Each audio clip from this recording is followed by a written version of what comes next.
Hello and welcome to Schnozcast. This is Bob. I'm joined by my stalwart companion, Cory. How are you? Oh, thank you, buddy. Yeah.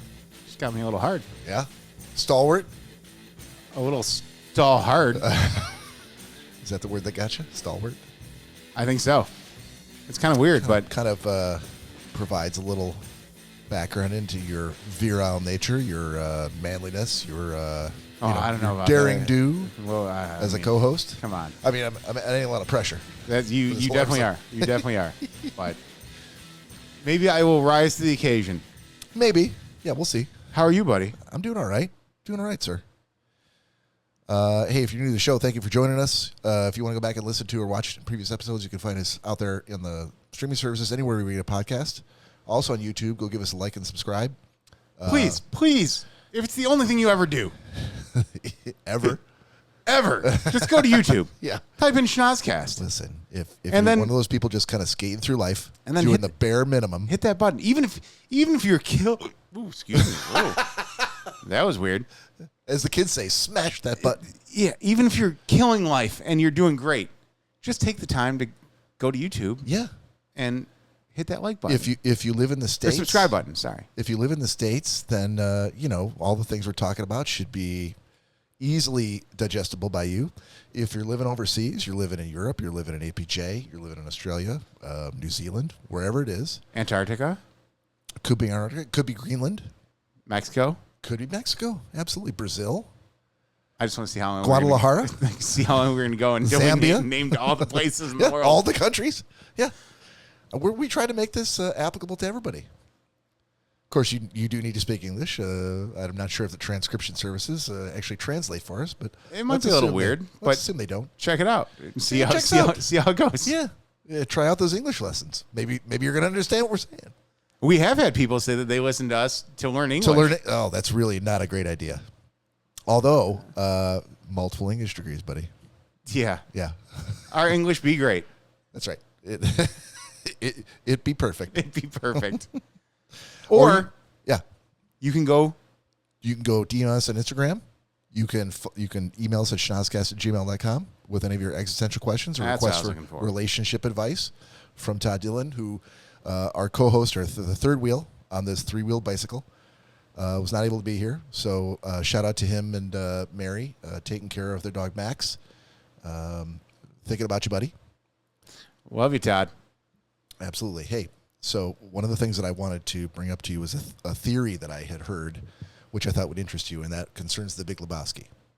Uh-oh. And so if you've not been following the show closely, you must be aware of the fact that we love the Big Lebowski. Cory, in particular, huge fan of the Big Lebowski. I tattooed something on my body related to the Big Lebowski, so. Yes, and it is in an area that shall remain nameless. Right on the tip of my penis. No, it's on my calf.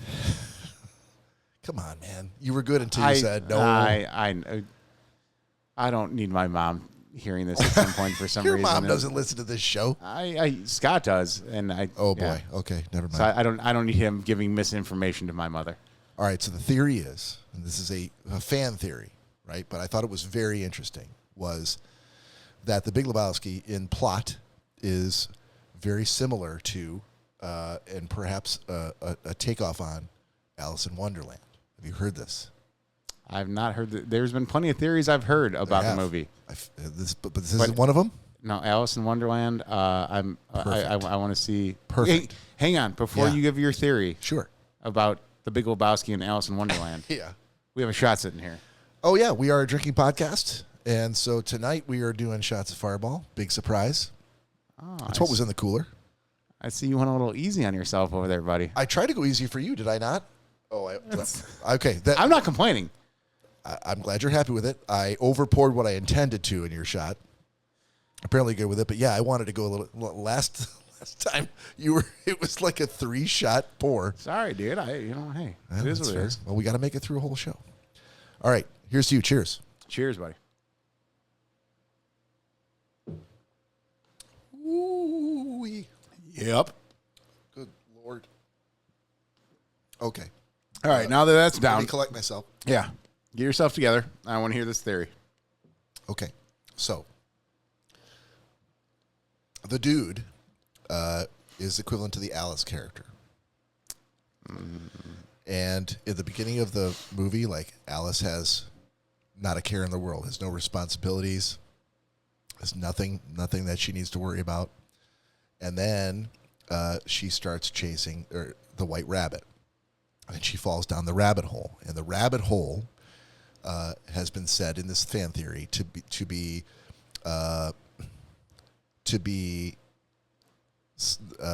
similar to the way that the dude's head gets literally put into a hole as his head's being forced into the toilet within the first 5 minutes of the movie. Or the fact that he's chasing Bunny Lebowski.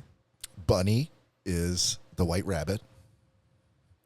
And she actually has on her, I'm jumping ahead here, of course, but her license plate on her car says Le Pen, which is French for rabbit.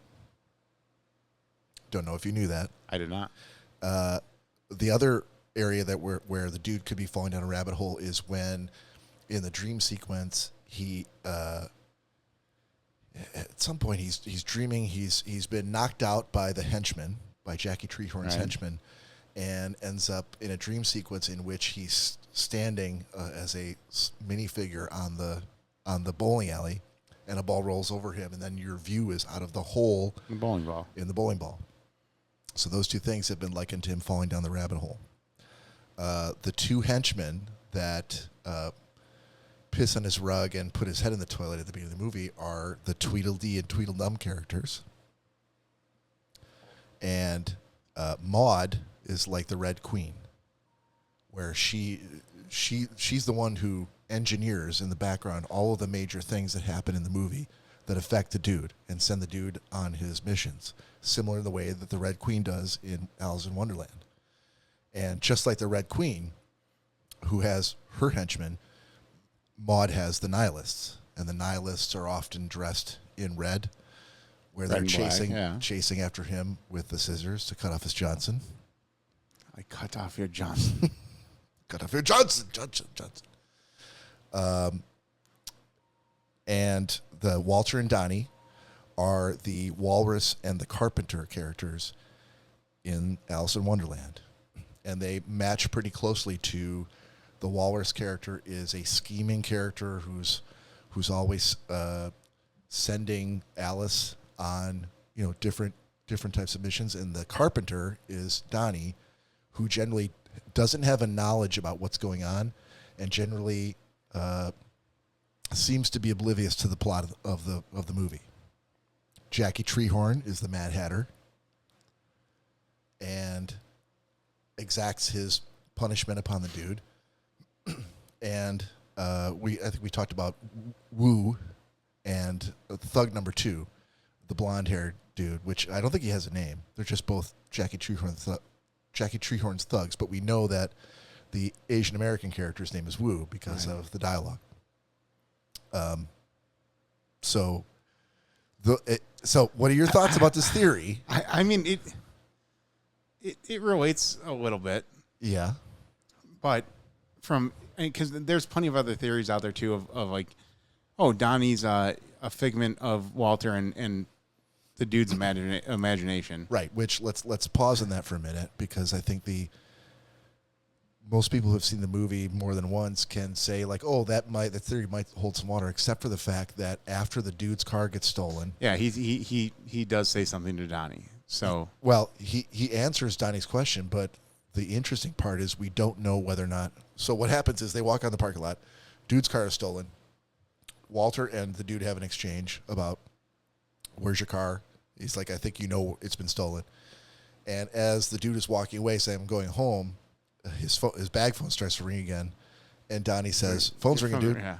And he's like, thank you, Donnie. Thanks, Donnie. Yeah. Now, we don't know whether or not the dude saying thanks, Donnie, or thank you, Donnie, is because of what the dude heard in his own head, and that Donnie doesn't really exist, and he's responding back to a character that only the dude sees, or whether maybe Walter is saying that,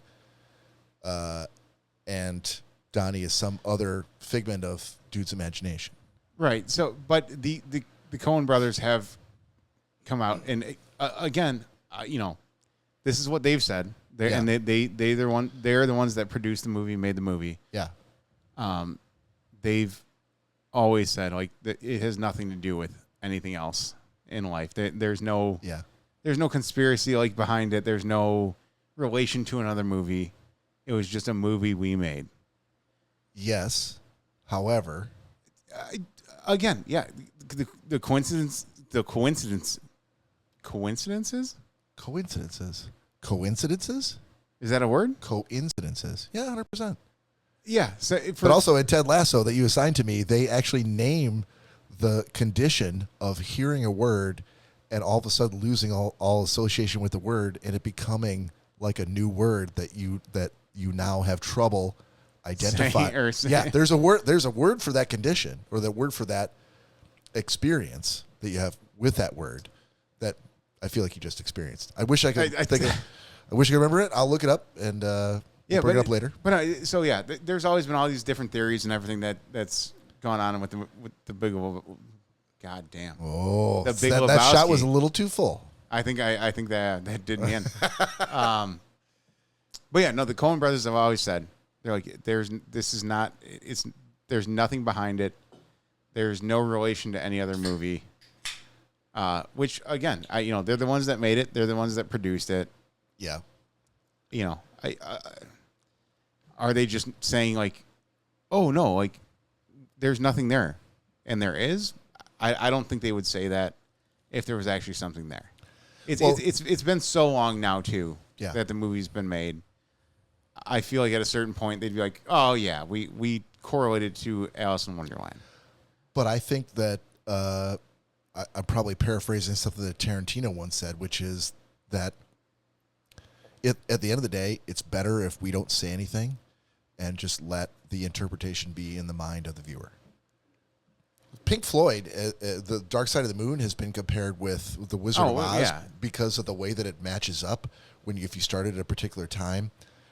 Joe and I did that one night, by the way. Too. And it's really crazy. It is. The fact that you cannot deny that this must be something more than coincidence, but Pink Floyd would say the same thing. They'd say, like, we didn't plan that. Well, so that's another thing, too. Like, who was the first person to figure it out? Or to make that comparison? Who was so high that they're like, you know what? I'm going to turn off the volume on The Wizard of Oz. And I'm going to put Dark Side of the Moon? And I'm just going to play Dark Side of the Moon over The Wizard of Oz. I'm sure somebody at some point figured out that there were similarities between the plot of the movie and the themes in the album and decided they would test that theory and lo and behold, were gobsmacked to find out that they were correct. I feel like it was just some college student. Of course. That was like, oh, man, you know what? Or some dude in his 50s who's rediscovered weed and decided we just don't know, Corey. And I wish especially for the Wizard of Oz and Pink Floyd, I wish I knew the origin of where that started because again, yes, it does line up very well. Like I said, Joe and I have done it ourselves. Yeah. But the first person to do that or find that out, like, how is that? That's what should be out there. Is the person that figured that out. Yeah. Which it very might well be. I don't know. I haven't looked into it. It probably is. It's 2025. I'm sure someone has tried it by now. Someone's tried almost everything. Well, they've tried it, but the original person to figure that out. Well, sadly, that's probably predates the internet. Oh, definitely. Right? And definitely. So the record of it and who did it and it would take a lot of digging that unfortunately you and I are not getting paid enough to do. No. So this is just going to be all theoretical in our minds and we can just move on. Fair enough. But yeah, no, that's a solid theory though. I can see it. I thought there were a few really good things about that theory that made me think like, oh, I'd never considered that before. Like I said, it lines up. Yeah. I'll give you that. And even to me, the thing that got me was her license plate. Like, that's not an English word. Right. It's not a word that means anything in English. It only means something in French. And in French, it means rabbit. Now, whether or not they intended it to be the white rabbit or whether they just intended it to be a rabbit that someone's chasing, which is, again, something that's in The Dark Side of the Moon. There's no rabbit in Wizard of Oz. But it's still an object that represents, most people understand what a rabbit means. They understand that rabbits are, number one, great fornicators. And number two, number two, they're objects that people chase, but almost never catch.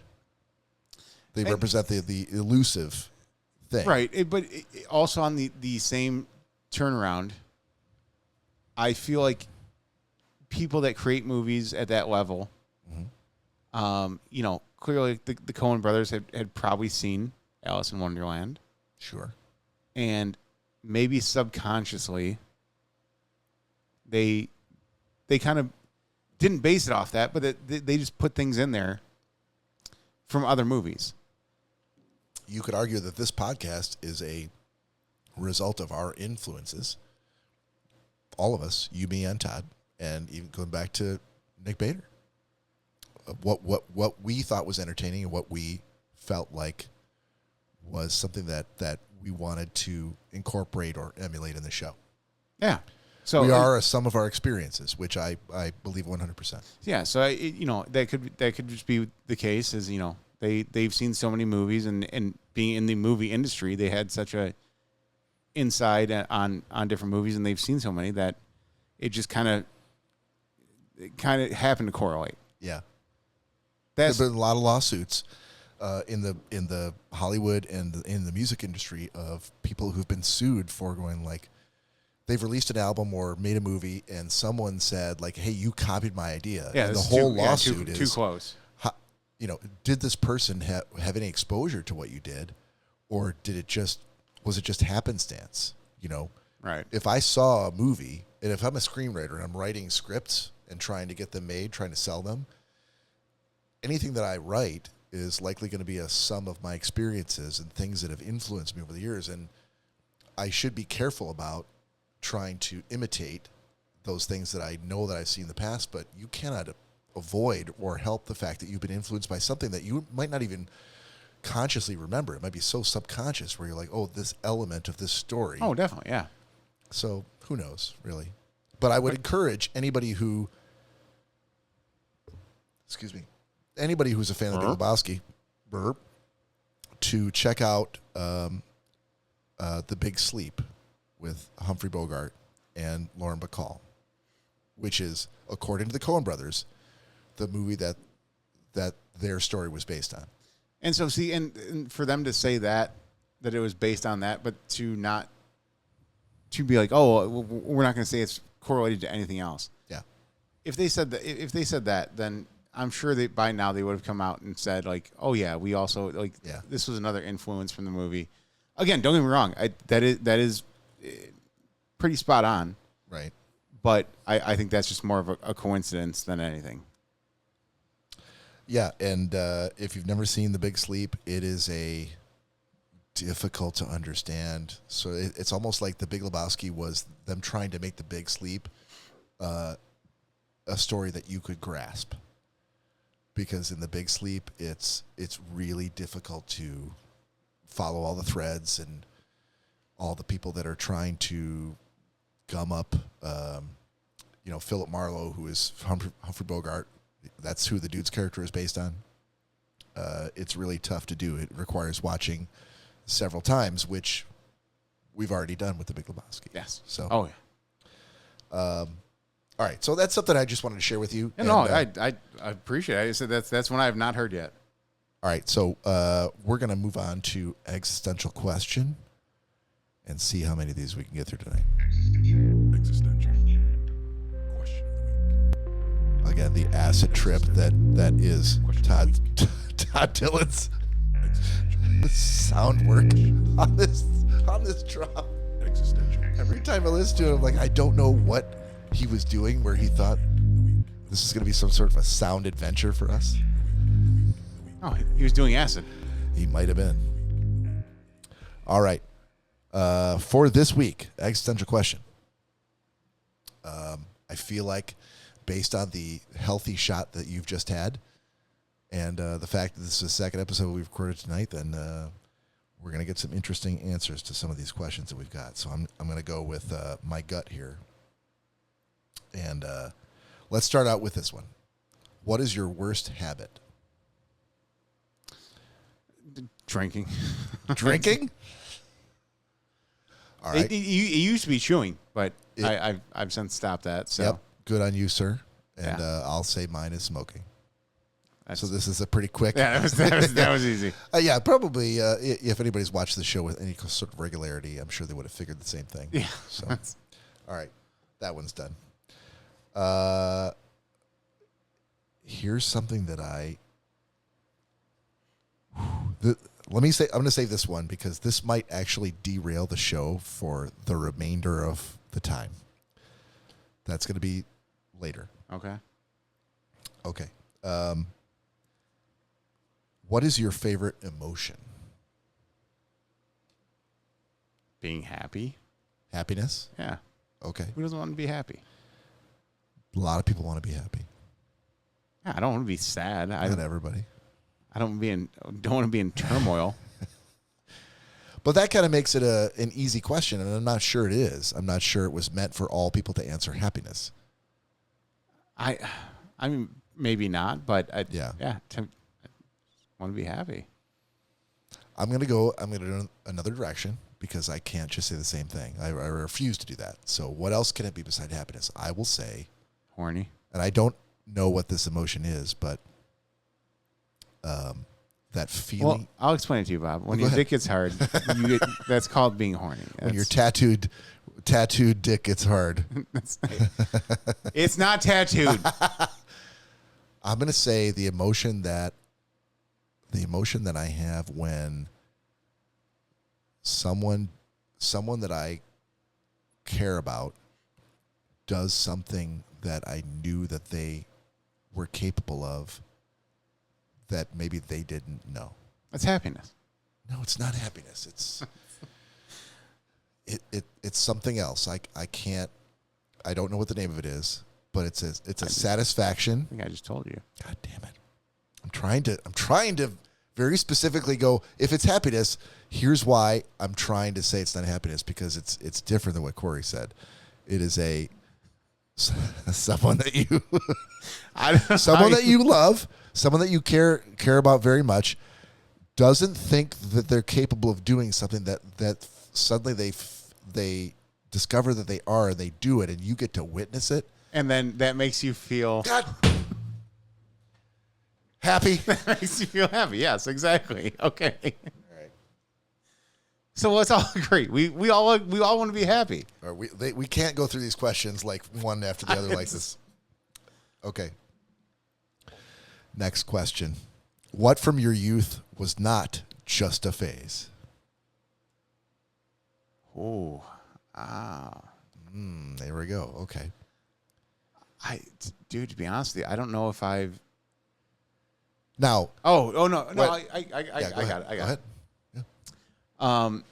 So a lot of kids would have pacifiers or binkies, whatever you want to call them. Those are two different things. No, well, depending Your on binky was your blanket, was it not? I didn't have. So I didn't First have thing that comes to my mind is that's your blanket. Okay, They might call it your whoopee, or you might call it whoopee, whatever. Yeah, whoopee, yes. Yeah. Okay. So your pacifier.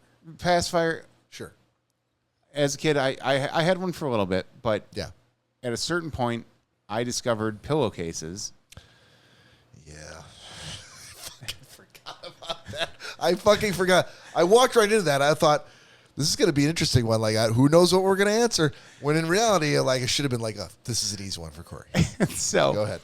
So this is so weird. I just explained this to a girl I work with the other day too. Yeah, and she was probably just as equally perplexed and confused and speechless. So as everyone else is about to be. So where the seam comes together on a pillowcase and it goes inside the pillowcase. You're talking about like if you turn the pillowcase inside out. Yeah, you see the seam. There's that excess fabric on the actual edge of the panels that are sewn together. Yes, on the inside of it. Got it. I discovered if I take that and I pinch it between my index finger and my thumb, yeah, it would give me like this like painful sensation that I really liked. Yeah. So I've heard this story so many times. It never fails to both delight me and confuse me. So at a certain point, I just forgot about the pacifier, and I would just play with the corner of that pillowcase. Yeah, those are street drugs. This is mainline heavy duty dealer shit. And as old as I got, I always still do that with my pillowcase. To this day. To this day, now realizing that I'm an adult and I can go out and buy my own pillowcases. I actually have several of them around the house that I like when Danielle and I are laying on the couch watching movies or whatever. Yeah. I have one there. I have one in the bedroom. I love in the previous episode, there was a question about what you... Nope. It was the least favorite aspect about yourself, and you named... once upon a time, anyway, not currently, but your vitiligo. Oh, yeah. And I love that she didn't give a shit about that, but she also doesn't give a shit about this thing that should legitimately confuse her and make her question her role in the relationship. And she's like, yeah, it's fine. I do. We've gone to Kohl's before just to buy a new set of pillowcases.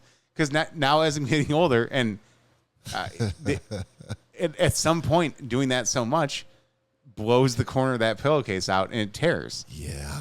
So I have to go get new pillowcases. And they're not put on pillows ever. It's just meant for me to have to give me that pain stimulation on my fingers. And that's something I've always done, and I don't think it's ever going to stop. Unfortunately. I'm not saying it should. But despite the fact that we've talked about this before, I now at least have one or more new questions. So the seam that you're talking about is on the inside of the pillowcase. Correct. If you're a normal person and you put your pillowcases on your pillow, like it's going to be on the inside. Like you have to stick your hand in the pillowcase down to the bottom of the pillow inside the pillowcase to get it. No. On in the opening part, there's the seam that comes together. On what? One side of them? Like the sides that go down the sides of the pillow? I have found pillowcases that are amazing. They have two sides, so then I get double the use out of that pillowcase. But yes, usually just the one side of the pillow. But you don't take the pillowcase and turn it inside out to make all these seams No. completely accessible to you. You're using just, it just like a regular pillowcase. It's just the one corner. That you're still sticking your hand down into the pillow. Nope, not into it. It's right I right wish at the, I wish right I at the edge of the open edge. Yes. Of the, but eventually that's going to wear down, and you're going to end up sticking your hand down into the pillowcase. Correct or no? So all you have to do once that wears away and it blows open. Yeah. You just fold it over. So you're not turning it inside out. You're folding it over so you can get to the inside easier. No, you're using the inside and then what's left of the. You're getting to the inside. But if you didn't fold it over, you'd be sticking your head into the pillowcase. Correct. Yeah, I've never.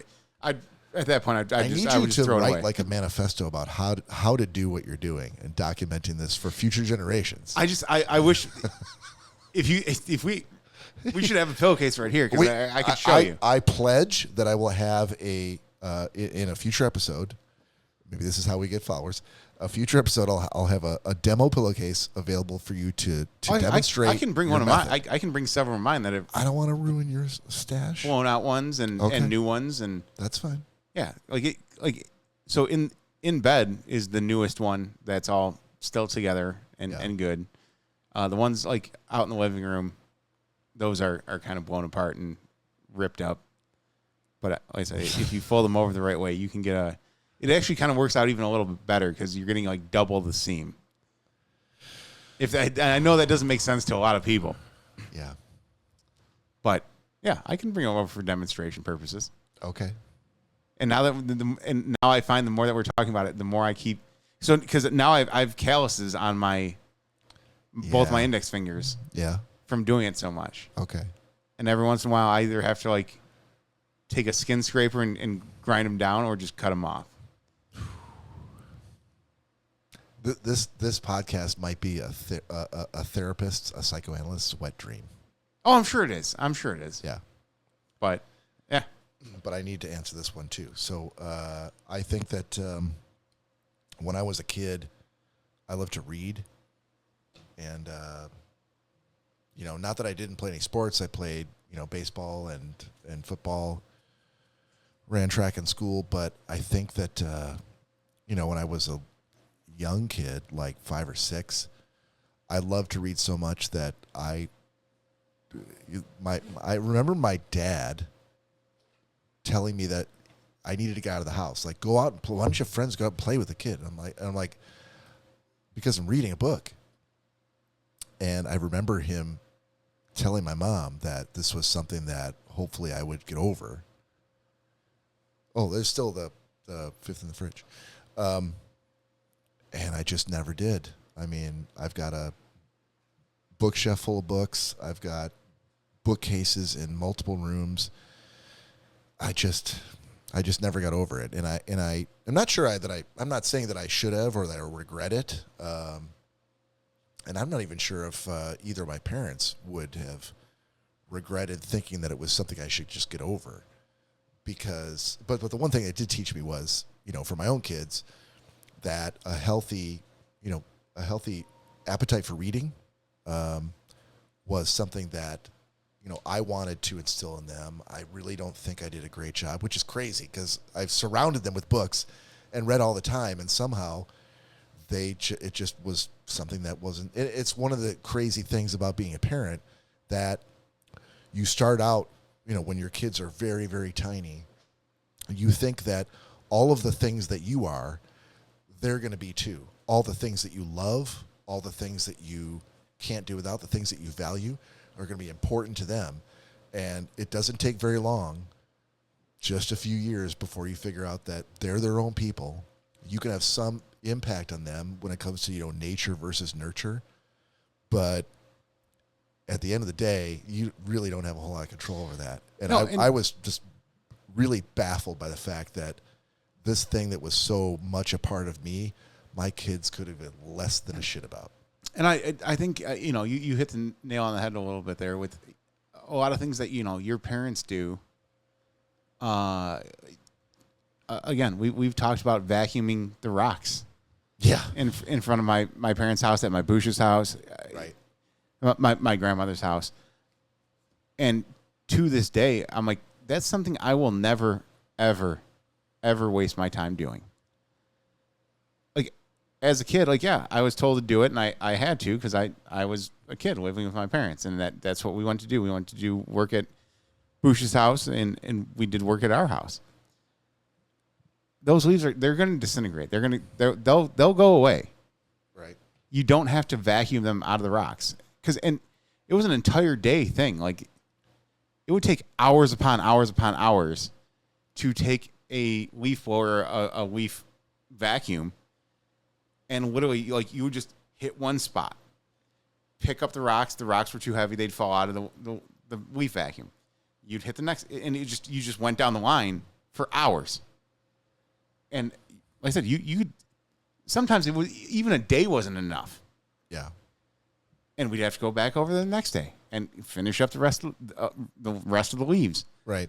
Like, this isn't like, I get raking your front yard or your backyard. Like, okay, yeah, get rid of those leaves. In the lava rocks, though. Some people have a very specific. It's not a phobia, but it's OCD. Yeah, it really is. Yeah, and don't get me wrong. My apparently both my parents definitely had OCD. My grandmother, my Bush, had insane OCD. But they want things to look good, which I can appreciate. Yeah. But you can make things look very good without putting that amount of work and time and effort into vacuuming lava rocks to make sure all the leaves are gone. Right. And there was a certain point, like, even if there was wet leaves stuck to a rock, my Bush would go out there and she'd literally peel it off the rock and be like, "Oh, okay, that's gone." Yeah. I'm like, but what? they couldn't stand to see a single leaf. Yeah, what the hell? Why? Yeah. Well, you think about the way that the way they felt about leaves in those rocks is the way that you feel about something. Not necessarily leaves and rocks, right? But oh no, yeah, definitely. Something else that you value as being like it needs to be a certain way. I mean, when everything has its place, Right, just not in the rocks. I don't give a shit about the rocks. You've adopted that or that mindset and that obsessive compulsive habit to other things in your life. Just not definitely that particular thing. Yeah, and again, because I who knows, had they not have done that, and I didn't have to experience it with them. Yeah. I mean, we don't have any lava rocks at our house, but I feel like I know why. If we did, maybe that would be something that I would have started on my own and been like, yeah, I need to vacuum this up. But after dealing with it for so many years and being like, this is ridiculous, it's something I will never ever do. And don't get me wrong, I love doing yard work. I make sure the grass is cut and kept up. I think we talked about on an older episode the fact that when I picked up a new edger blade after so long, and the first time I edged that grass with that new blade, I was like, oh, there it is. The level of satisfaction that was inordinately positive to the task that you just did. I mean, it cuts so deep, and it as a blade should. Well, because I had the original blade on my edger since I bought it, right? And so putting a new one on there, and Ryobi upgraded their blade a little bit. It got the job done, and I was insanely happy with it. As a matter of fact, I cut the grass before we came over and did this today. And as we were leaving the house, I had to take a second, be like, all right, let me look around. Yeah, that looks good. I will say, that looks good. I will say, everyone's got their lava rocks. How's that for an existential statement? Yeah, I guess that's true. That just isn't your lava rocks. Your lava rocks or something. Well, but even at that, my parents both would appreciate a good edging and the grass looking good. Yeah. So I mean, I still it's a metaphor for life, Cory. I guess so. So we have shots waiting. Yes. But before we do the shots, I'm gonna say the last question. Okay. And then while we're doing the shots, we can think about it. Last question, and this is the one that I warned might fucking derail the show completely if we do it. The question is, last one for the night. What has someone said to you that will stick with you forever? All right. See what I mean? All right. We're doing a shot here. Please join us. Pour yourself something in a libation, whatever you might have handy. Cheers. Cheers.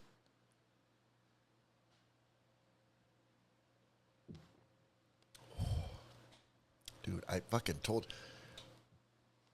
you paid me back for the shot that I bought. Hey, that you poured last time with the one you just gave me. God damn it. Oh, I made sure I filled that one up. All right, I got my answer. Go ahead, buddy. Oh, my God. Question again. What has someone said to you that will stick with you forever? I had a favorite teacher in my scholastic career. Her name was Roseanne Hafel. She was my poetry and prose professor in college. And she was passed on, God rest her soul. But while I was there, I felt like a person who needed to take this class because of my English major, but that I really wasn't qualified or talented enough to participate in the class and provide a whole lot of stuff of value. And she saw something in me that I don't think I saw. And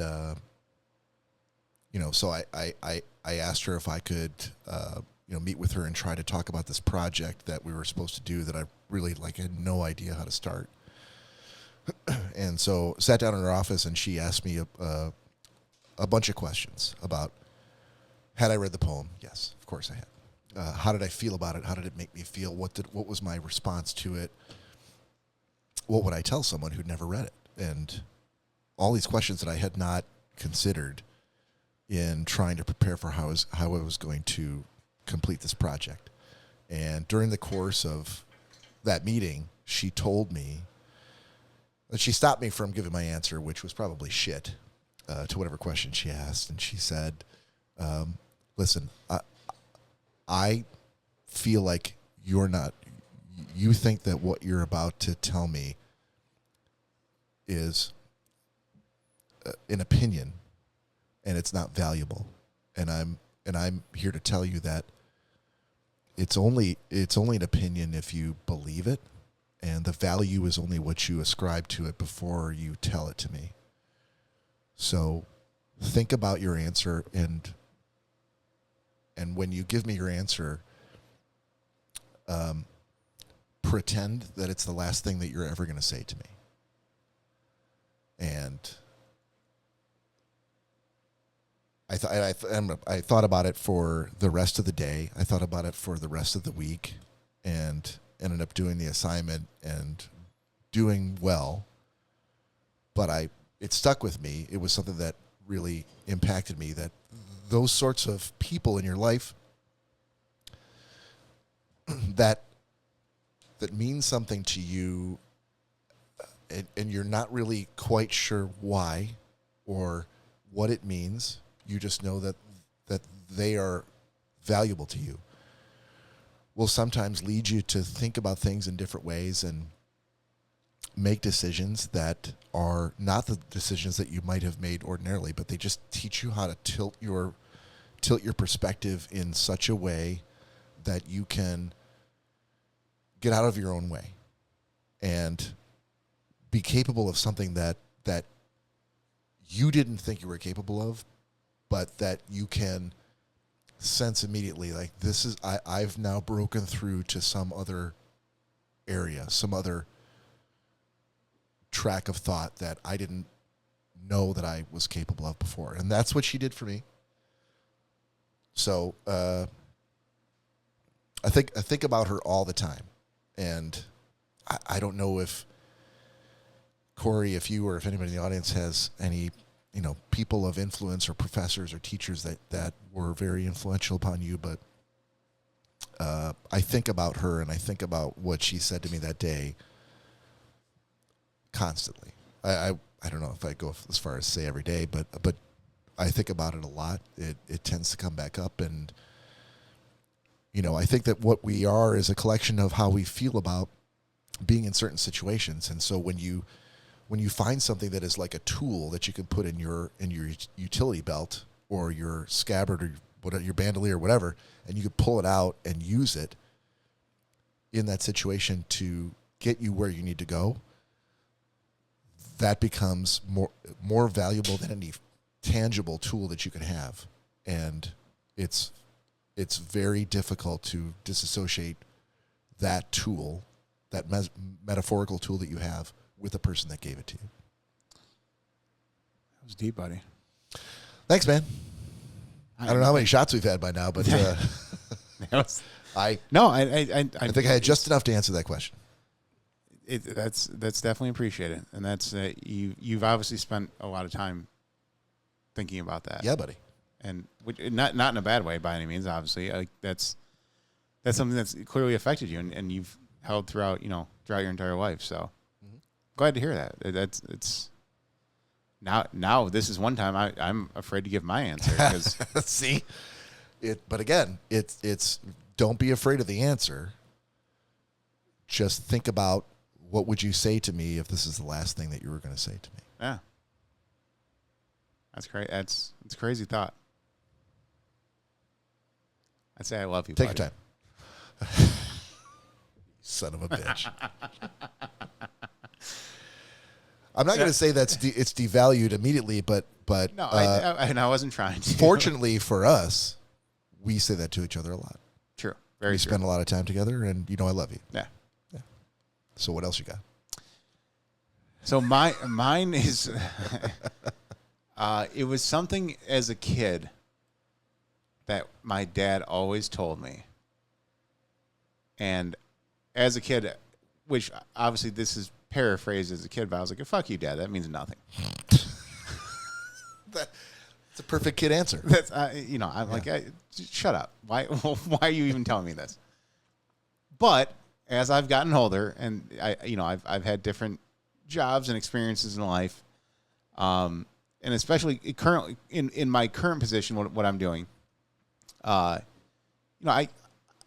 get a lot of calls from people that they want their stuff expedited and taken care of in a very quick manner. Sure.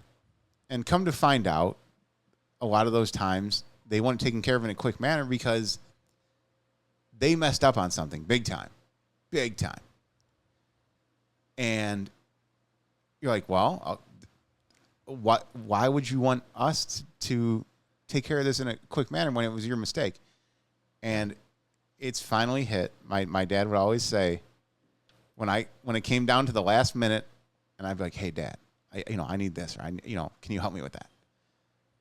He'd be like, a mistake on your part does not constitute for an emergency. On my part. Yeah. And I'm like, again, as a kid, I'm like, yeah, I don't care. Like, yeah, no, it isn't. Thanks a lot. It is an emergency that doesn't for you. Help me in any way because I'm your kid. Yeah. But yeah, no, your lack of preparedness or you making a mistake on your part does not constitute for an emergency on my part. Yeah, but as your dad, your mistakes are his emergencies, ipso facto. Well, they get to work. Of course they did. Yeah. But he would always tell me that, and of course he'd always take care of whatever I was asking him for. Right. But that has stuck with me over the years now, and now as an adult, it holds true. Yeah, just because you messed up doesn't mean that now I have to hurry and do something or make an emergent on my part because you were the one that messed up. So does that help you to calm down during those tense work situations, or does it help, or are you saying that it helps you to tell someone to go fuck themselves when? Oh no, it definitely helps me to go tell someone to go fuck themselves. Okay. As a matter of fact, it happened this morning when I was working. So I told the lady straight out. I'm like, yeah. She's like, "Oh, we accidentally sent this to the wrong person, and now we sent it to you 30 minutes ago. So please get it done." I'm like, no, I will not. Like, yeah. There's some definite value in that because a lot of people, especially in a job where they know, like, listen, if I don't perform, I might get fired, or I might not get that promotion, or I'm not meeting the metrics that I need to, cross off every quarter to make sure that I continue to get my salary increases or whatever. Like, it's hard to say no. And again, when there's already so much other pressing stuff on top of, that, yeah, I'm sorry, but especially when you admit to me that you were the one that messed up. Right. They're giving you all the power. And they're letting you know, like, I don't have any power. Yeah. Because I screwed up. I'm sorry, but I can't do anything for you. Yeah. That was your mistake. Right. Like, now, if there was nothing going on at work, okay, no problem. Yeah. I'll take care of this right now. Sure. But when everything's busy as can be and everyone's pulling their hair out trying to get stuff done, you're helping other customers who did not make a mistake and submit something so late that they needed an emergency from you to make it happen. Who do I prioritize? The person that shirked their duties and didn't get the shit done in a timely fashion, or the people that did? The customers that will send their stuff in, and yes, we might have been so busy we couldn't have gotten to it right away. Mm-hmm. And I can see, like, okay, yeah, you did send this in hours and hours ago. Yeah. I will help you because that's on us. Sure. We should have gotten to that. We've just been very busy. When you call and say, hey, listen, yeah, I messed up. Right. I sent this to the wrong email, and now I realize that 4 hours later. I want you to take care of this now. No, I'm sorry. Like that's now. I want to put this into perspective for you, because just today, you and me both ran into the same exact situation. We made a mistake. We meaning me, and we relied on Lou at Paradise Beach in Tawas. God love Lou. Dude, shout out to Lou at Paradise Beach, the best. Tawas, Michigan. Anyone in Tawas, Michigan? Holy shit! If you're looking to take a vacation, or anywhere, if you're in Michigan and you're looking to take a vacation, go up to Tawas, go to Paradise Beach. The ask salt for of the earth. Do anything to help you. Literally anything, and he's done it for us just to accommodate our late July vacation multiple times over many months. Just come through, like, didn't have to. No, he could have easily told you, like, could have easily said, "Go fuck yourself." There's nothing I can do. He did not. So he's a good counterpoint to what you're saying, where he could have told me to go fuck myself many times over the last 6 months, but he did not. And he helped us despite having no real reason to. There are those people. Okay. I think there might be a little bit of a reason, and I won't. We're not going to discuss it on here. Sure, but that's fine. But I think we've built a good reputation for ourselves. Yeah. And again too. So like, there are other customers that I deal with that, they'll come up with something right away and want it taken care of right away. But again, they're a great customer. And so that's something, yes, that takes priority. Yeah. Because they're not forceful about it. They're not like, oh, do this now. They just say like, hey, like any way you can look into this, right. Very quickly. Yeah.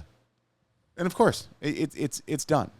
Because right. but that relationship and that rapport has been built with that customer. Someone that you don't ever really deal with, and they fucked up.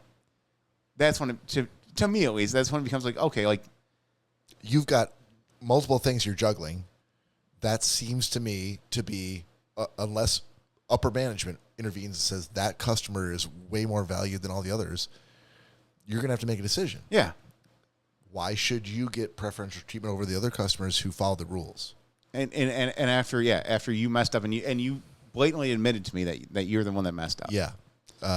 There may be other feedback that we might get from our listeners or viewers, and we welcome that. Oh, of course. Send us an email, shotscast@gmail.com, DM us on Instagram, and let us know. We want to hear what you think. There's some, listen, existential questions are ones that don't always provide easy answers. And this last question we asked, we already knew before we asked it that it might derail the entire show because it would take so long to answer it. I don't think it derailed. It was the existentialiest of all the existential questions we've asked all night, in my opinion. That is true. We're going to cut the show right here, but thank you so much. First of all, before we end the show, I want to say, if you've never recommended us to one of your friends or family, here's how you can do it. Let them know, like, hey, if you've ever been or ever wanted to be out at the bar or the restaurant with your friends and your family and everybody's having drinks and they're enjoying themselves, and you find yourself really embroiled in a really interesting conversation about whatever it is, whatever the topic is, that's what we're doing. That's what we're doing right now. And we're going to take this in whatever direction it goes. The basis of the show. Absolutely. So if this interests you, if this is something that you recognize and you feel comfortable with, please tell other people about us, direct them to us. We would love for them to follow us and just tell them, give us a chance. And we can always bring people on the show. If you're interested in being on the show, we can bring you in. We are all about that. We can bring you in remotely. You can be on the phone. You can be, or you could just join the chat and tell us what you think. Be on video. Absolutely. Well, yeah, we could do any or all of those things. Yeah. But please tell your friends, tell your family, and spread the word. Schnozcast on behalf of Schnozcast. Yeah. Well, and if you have never touched yourself, please go do that. Oh, 100%. And if this gives you new feelings that you've never felt before, let us know what they are, and we'll talk about it in the show. Touch yourself while you're listening to the show. Sure, in whatever capacity that you feel comfortable. And with that, this is Schnozcast for the week. We'll see you next week. Peace out.